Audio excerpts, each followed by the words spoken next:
우리가 보통 시간을 이야기하면 세 가지를 말하죠. 세 가지. 제일 먼저 떠오르는 것은 미래입니다. 미래. 꿈이 있고 어떤 목표가 있고 또 소망이 있는 미래가 우리에게 있습니다. 그런데 미래를 꿈꾸며 살다 보면 어느 날 그 미래는 우리 앞에 현재의 시간으로 찾아오게 됩니다. 그래서 현재의 삶 속에서 또 한참을 살다 보면 그 현재의 수많은 것들은 다시 저 뒤로 과거로 가게 됩니다. 우리 이 세 가지 시간의 틀 안에서 늘 살아가는 존재들입니다. 미래가 우리에게 있죠. 현재의 삶을 살아갑니다. 또 이 현재의 많은 것들이 모아져서 과거로 남는 그런 삶을 살아가게 되는데, 이 세 가지 영역 안에서 우리가 살아갈 때 하나님이 원하시는 것이 뭘까? 최고가 되는 것일까? 아니면 저 꼭대기 정상에 서는 것일까? 아니면 최상이 되는 것일까? 또 아니면 성공하는 것일까? 이 수많은 물음들 앞에서 우리는 성경을 통해 한 가지 분명히 알 수가 있습니다. 우리에게 원하시는 하나님은 바로 우리가 최선의 삶을 살아가는 겁니다.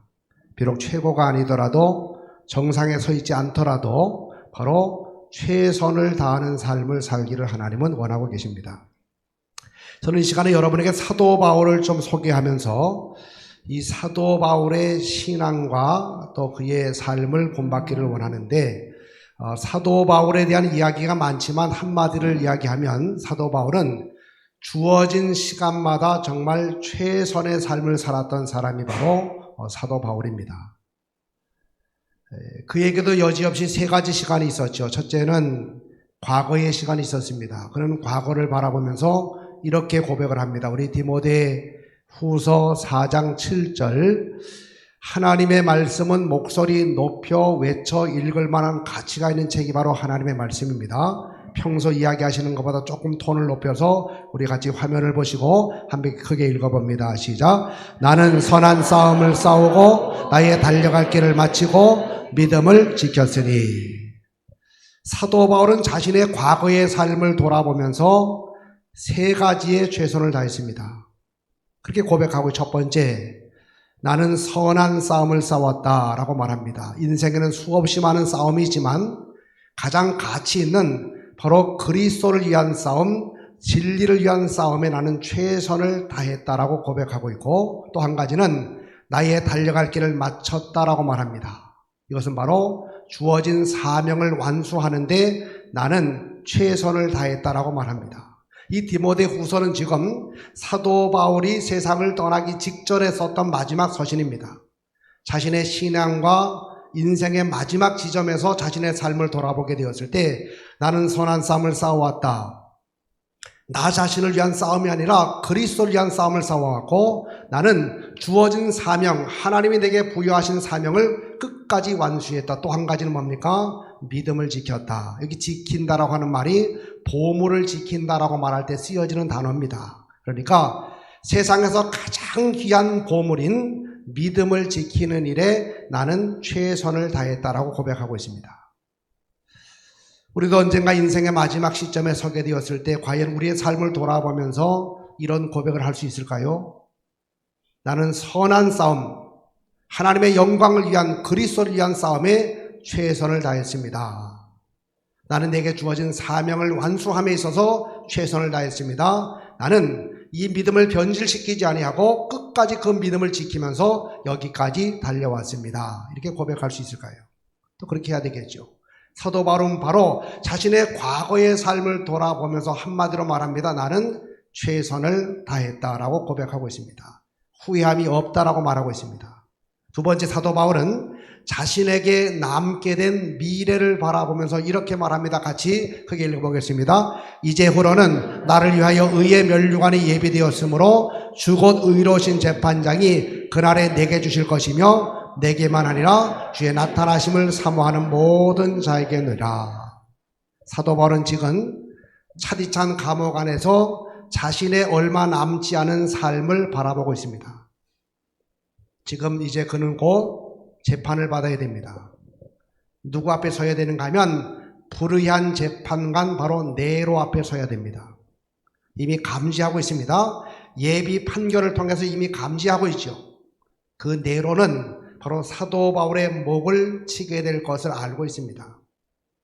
자신의 남은 삶의 마지막은 처절한 모습으로 목이 달아나게 된 그 모습으로 세상을 떠나게 될 자신의 미래를 알고 있습니다.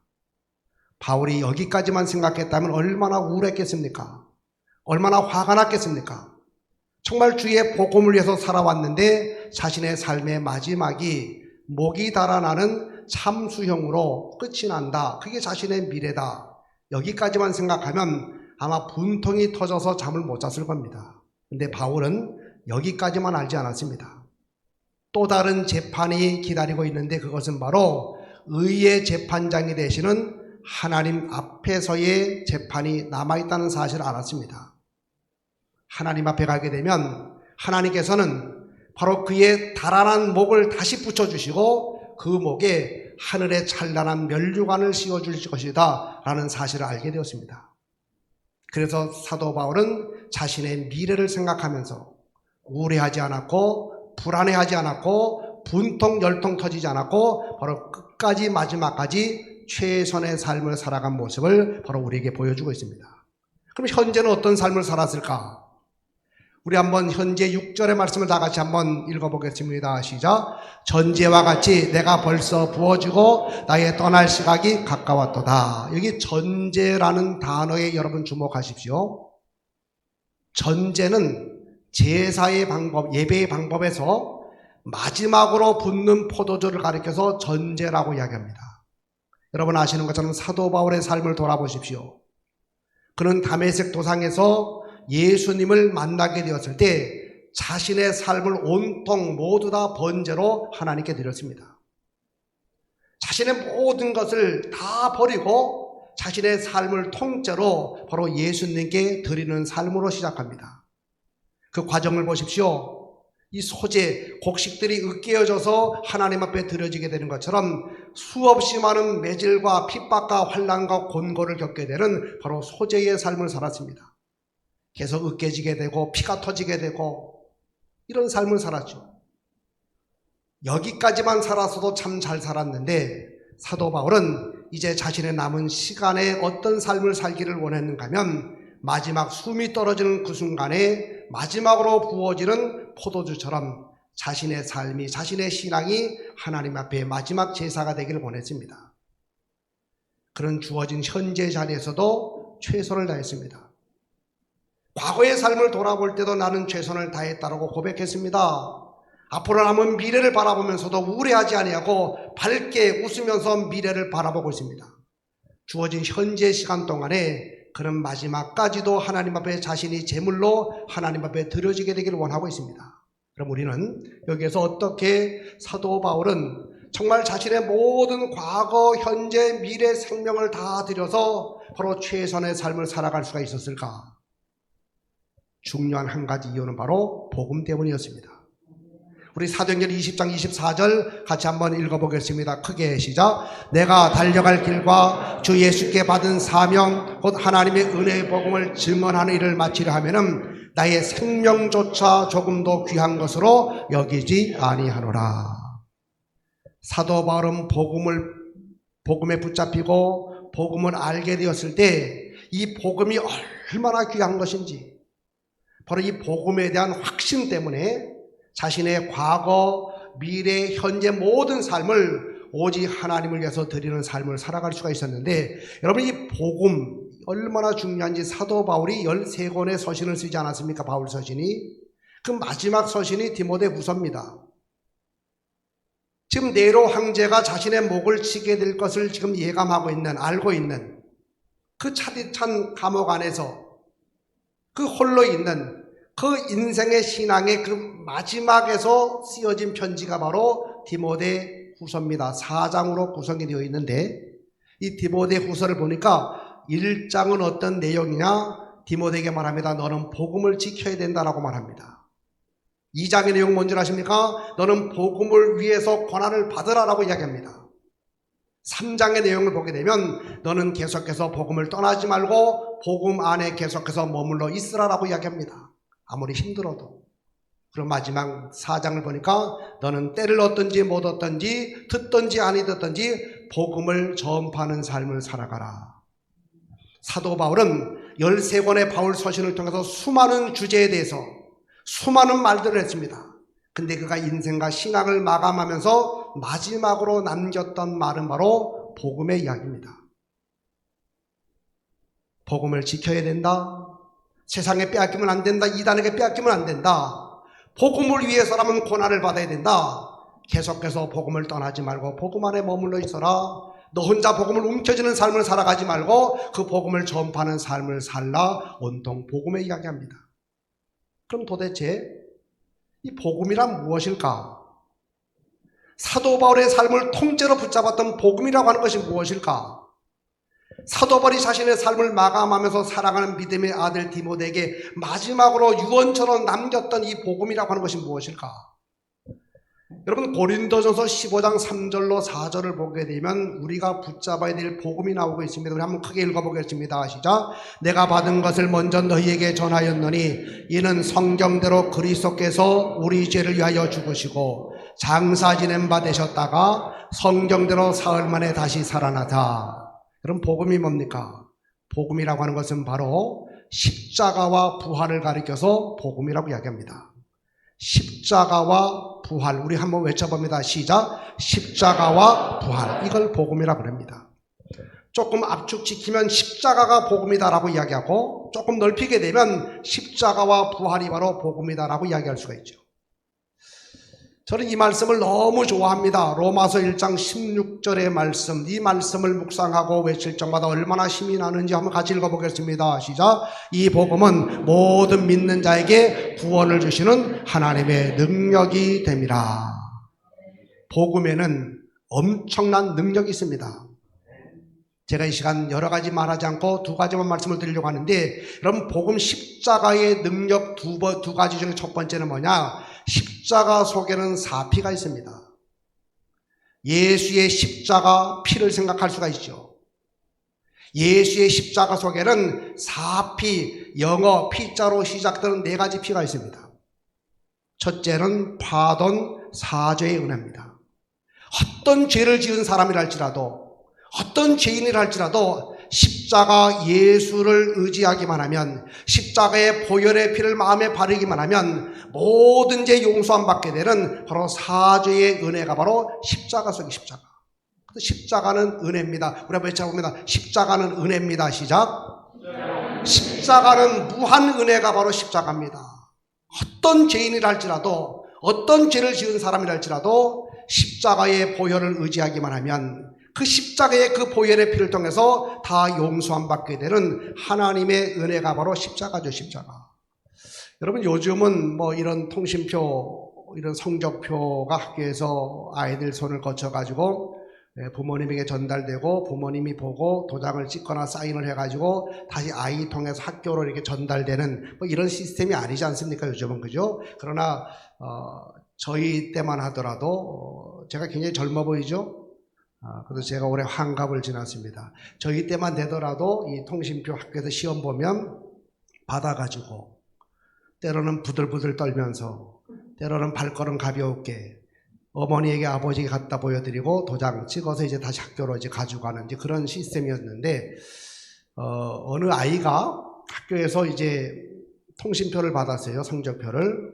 자기가 봐도 너무 한심할 정도로 그냥 계속해서 양같이 규수도 아닌데 양가 뭐 이렇게 아주 형편이 없어요. 이렇게. 이제 그걸 가지고 집으로 갔더니 그 엄마가 그걸 보자마자 그냥 열을 확 내면서 소리를 벼락처럼 질러가면서 당장 너 종아리 걷어 회초리 가지고 와가지고 이걸 도대체 성적이라 가져왔느냐? 그 종아리 걷어. 어머니 손에 회초리가 있습니다. 이런 경우를 가리켜서 우리는 뭐라 그러죠? 인과응보다, 인과응보. 성경대로 말하면 심은대로 거둔 겁니다. 두 번째 케이스입니다. 아이가 성적이 형편없는 것을 가지고 엄마한테 갖고 왔더니 엄마가 보더니 화를 확 내고 막 분통을 터뜨리다가 마음의 안정을 되찾은 다음에 하는 얘기가, 이제 어쩌겠냐. 이번 달엔 이렇게 성적이 이렇게 나온 거 내가 그냥 용서해 줄 테니까 또 다음 달에는 반드시 성적 잘 나와야 된다. 그때 만약에 안 나오면 내가 가만두지 않겠어. 그래서 그때를 잘 넘기는 것을 가리켜서 천만다행이다. 천만다행. 세 번째 케이스입니다. 자, 통신표를 가지고 갔어요. 엄마가 다 보더니만 한숨을 푹 쉽니다. 너무 하거든요, 성적이. 한숨을 푹 쉬던 엄마가 갑자기 밝은 얼굴 표정을 하면서, 얘야, 너 수고 많았다. 수고 많아서 애써서 뭐 오늘만 날이냐, 이번 성적만 성적이냐, 다음엔 잘하면 되지 뭐. 너 힘들지? 우리 저 피자 시켜 먹을까? 피자 시켜? 여러분, 지금 피자가 무슨 피자입니까? 피가 터지도록 얻어맞아도 할 말 없는데. 그래서 그 아이가 막 피자도 시켜주고 수고했다고 그냥 뭐도 시켜주고 뭐도 사주고, 이런 경우를 가리켜서 백골난망이다. 백골난망. 이걸 신앙인의 언어로 바꾸게 되면 이게 바로 은혜입니다. 은혜. 죄로 인해서 영원히 죽을 수밖에 없는, 죄의 삭은 사망, 죄의 결과는 심판 아닙니까? 영원한 지옥에 가야 될 바로 우리에게 십자가는 무엇을 줬습니까? 은혜입니다. 은혜. 바로 대속의 은혜. 어떤 죄를 지은 사람이랄지라도, 또 앞으로 살아가다 어떤 죄를 짓는다라고 할지라도 예수 십자가 아래로 찾아 나와서 그 십자가의 보혈의 피를 마음에 바르기만 하면 모든 죄 사함받게 되는 바로 파돈 대속의 은혜가 십자가 속에 있고, 두 번째는 십자가의 피는요 바로 피스, 바로 평화입니다. 평화. 두려워 떨던 사람이 그리스도 예수의 십자가를 붙들기만 하면, 안절부절할 수 없던 인생의 여러 가지 어려움 속에 있던 사람이 십자가의 나무 아래로 가기만 하면 하나님이 부어주시는 한없는 하나님의 평화, 샬롬이 임하게 되는 통로가 뭡니까? 예수의 십자가죠. 십자가. 세 번째, 예수의 십자가는요 우리의 삶을 목적이 분명한 삶으로 이끌어주게 됩니다. 우리 한번 빌립보 3장 14절 같이 읽어보겠습니다. 표대를 향하여 그리스도 예수 안에서 하나님 위에서 부르신 부름의 상을 위하여 달려가노라. 그래서 달려가게 만드는, 지칠 줄 모르고 달려가게 만드는, 그게 바로 십자가입니다. 십자가. 이리 갈까 저리 갈까 방하는 삶을 살아가던 사람이 십자가 예수를 만나기만 하면, 십자가 보혈을 붙들기만 하면 이제는 분명한 목적을 가지고 표대를 향하여 나가는 삶으로 바꿔주게 만드는, 이게 바로 십자가죠. 네 번째, 십자가 속에는 파워, 권능이 있습니다. 그래서 사탄 마귀가 역사할 때 내가 나사렛 예수의 이름으로 명하노니 하게 되면 그 예수의 이름 때문에 사단 마귀는 결박을 당하게 되고 혼비백산하게 되고 물러가게 되고, 바로 이 예수의 십자가는 우리의 삶을 평범한 삶에서 비범한 삶을 살아갈 수 있도록 자신의 한계를 뛰어넘는 삶으로 인도하는 것이 바로 십자가입니다. 십자가. 또 한 가지, 십자가의 능력은요 바로 우리를 율법의 저주에서 해방시켜 줬다는 겁니다. 여러분, 율법의 저주가 뭡니까? 자, 갈라디아 3장 13절을 보게 되면 율법의 저주에서 우리를 속량했다 그랬는데, 율법의 저주가 뭐냐면요 죽음입니다. 죽음. 죄의 삭수로 주어진 것이 바로 죽음 아닙니까? 죽음. 근데 이 죽음은요 우리 인간에게 삼중적인 모습으로 옵니다. 삼중적인 죽음으로. 그래서 아담의 범죄 이후에 인간에게 찾아온 세 가지 죽음이 뭐냐면, 첫 번째는 영적인 죽음이죠. 하나님과의 단절입니다. 하나님과 더불어 살아야 될 사람이 하나님과 더불어 살지 못하고 단절하게 됩니다. 선악과 사건 때문에. 마치 물을 떠난 물고기의 모습과 똑같은 겁니다. 물고기는 물 안에서만 행복하게 살 수가 있는데, 물과 분리가 된 물고기의 모습이 바로 우리 인간의 첫 번째 찾아오게 된 영적인 죽음이죠. 두 번째는 바로 우리에게 육체의 죽음이 찾아옵니다. 80세를 살던 90세, 100세 언젠가 정해진 연수가 되어지게 되면 바로 우리의 육체의 죽음이 찾아오게 됩니다. 바로 우리의 영혼과 육체가 분리하게 됩니다. 세 번째는 뭡니까? 지옥 가는 사람들은 바로 영원한 죽음 속으로 들어가게 됩니다. 저 지옥에서 영원한 시간을 고통 가운데 보내게 되는 이 영원한 죽음, 이게 바로 율법의 저주로 찾아온 죽음입니다. 죽음. 여기에서 자유로울 수 있는 사람 아무도 없습니다. 이 문제 그 누구도 해결할 수 없습니다. 어떤 방법을 통해서든 이 문제는 절대로 해결이 될 수가 없죠. 근데 이 세 가지 삼중적인 죽음이 무엇을 통해서 해결이 되었느냐? 바로 십자가의 복음을 통해서, 바로 복음 십자가와 부활을 통해서 이 삼중적인 죽음의 문제가 해결이 되었는데, 디모데후서 1장 9절로 10절을 보게 되면 쭉 나와 있습니다. 자, 한번 다시 이제 보세요. 바로 인간에게 영적인 죽음이 찾아왔죠. 근데 하나님은 바로 우리를 구원해 주셨습니다. 구원의 순간 우리는 하나님의 자녀가 되면서 하나님과의 관계가 회복이 됩니다. 그러면서 얻은 것은 뭡니까? 영적인 생명이 다시 우리 가운데 찾아오게 되죠. 바로 십자가 통해서 바로 영적인 죽음이 해결이 되었습니다.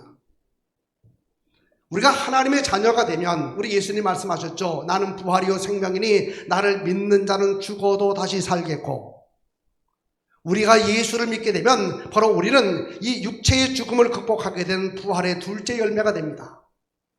그래서 우리가 육체가 다시 부활하게 되죠. 죽은 다음에. 바로 육체의 죽음도 십자가가 해결해 줬습니다. 우리가 하나님의 자녀가 되어지게 되면 우리에게 주어지는 것이 뭡니까? 하나님의 나라가 주어지게 됩니다. 바로 영원한 삶을 살아갑니다. 하나님의 나라에서 영원히 살게 되죠. 바로 영적인 영원한 죽음도 해결이 됩니다. 저는 하늘나라 생각하면 참 좋습니다. 영원히 살게 될 하늘나라. 저희 가정의 신앙의 첫 번째이신 우리 할머님이 가 계신 하늘나라. 또 오래전에 하늘나라 가신 제 어머님, 아버님이 가신 하늘나라. 또 지지난주에 하늘나라 가신 제 어머님을 만날 수 있는 곳 하늘나라. 하나님의 나라. 바로 이 모든 것은 다 십자가 통해 해결이 되었죠. 십자가 때문에 우리는 영적인 생명을 다시 얻게 되었고, 십자가 때문에 우리는 다시 죽어도 살게 되는, 죽어도 다시 사는 존재가 되었고, 십자가 때문에 영원히 사는 존재가 되었습니다. 그래서 복음으로 인해서 우리는 바로 죄의 용서, 화돈의 은혜가 주어졌습니다. 평화의 삶을 살아갈 수가 있습니다. 그래서 불안에 떨지 아니하고 십자가 그늘 아래 가기만 하면 하나님 부어진 평안함을 얻을 수가 있죠. 그리고 목적이 분명한 삶을 살아갑니다. 능력 있는 삶을 살아갑니다. 또 십자가 때문에 우리는 율법의 저주에서 해방이 되었습니다. 이른바 인생의 모든 문제는 바로 십자가 통해서 해결이 되었습니다. 이제 우리가 십자가 아래에서 복음 앞에서 할 일은 딱 두 가지입니다. 이런 십자가 엄청난 능력이 나를 통해 나타나게 되는 이 능력 있는 삶을 살아가기 위해서 첫 번째 우리가 외칠 것은, 우리 외쳐봅니다. 나는 죽었다. 시작. 나는 죄에 대하여 죽은 자요. 갈라디아 2장 20절 보니까 내가 그리스도와 함께 십자가에 못 박았나니. 우리 다시 외쳐봅니다. 나는 죽었습니다. 나의 옛사람이 죽었고, 나의 자아가 죽었고, 내 생각이 죽었고, 나는 죽었습니다. 이와 동시에 외칠 말이 있습니다. 우리 크게 외쳐봅니다. 시작. 내 안에 예수님이 사십니다. 나는 죽었고 이제 내 안에 사시는 분은 바로 예수 그리스도. 날마다 이걸 외치며 이런 고백을 하며 살아가게 될 때 반드시 여러분에게 십자가의 능력이 나타날 것이고, 십자가의 은혜가 임하게 될 것이고, 이 십자가를 붙들고 살아가는 사람은 바로 사도 바울처럼 늘 이런 고백을 할 겁니다. 읽어보겠습니다. 시작. 그러나 내게는 우리 주 예수 그리스도의 십자가 외에 결코 자랑할 것이 없나니. 십자가의 비밀을 알고 십자가의 은혜를 알고 살아가는 사람은요, 더 이상 자랑할 게 없습니다. 나는 죽었으니까.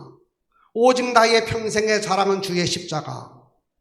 입을 열 적마다 십자가 예수를 말합니다. 십자가 예수를 증거하며 살아갑니다. 날마다 십자가 예수를 바라보며 살아갑니다. 그 십자가 예수로 충만한 삶을 살아갑니다. 내 평생의 자랑 오직 십자가. 그런 이런 고백하겠죠. 크게 외쳐보겠습니다. 시작. 십자가 하나면 충분합니다. 또 외쳐보겠습니다. 시작. 복음이면 충분합니다. 바로 십자가 하나면 충분합니다. 복음 하나면 충분합니다. 바로 이 사실을 붙들고 살아갈 때 바로 우리들도 사도 바울처럼 최선의 삶을 살아가다가 우리 인생을 마감하는 그 순간 사도 바울처럼 과거를 돌아보면서 남은 미래를 바라보면서 주어진 현재 자리에서 정말 나는 최선을 다했다, 최선을 다했다 라고 고백하고 하나님 앞에 가게 되는 그런 사람이 될 수가 있는데, 우리 다시 한번 외쳐보고 가시겠습니다. 십자가 하나면 충분합니다. 시작. 또 외칩니다. 복음 하나면 충분합니다.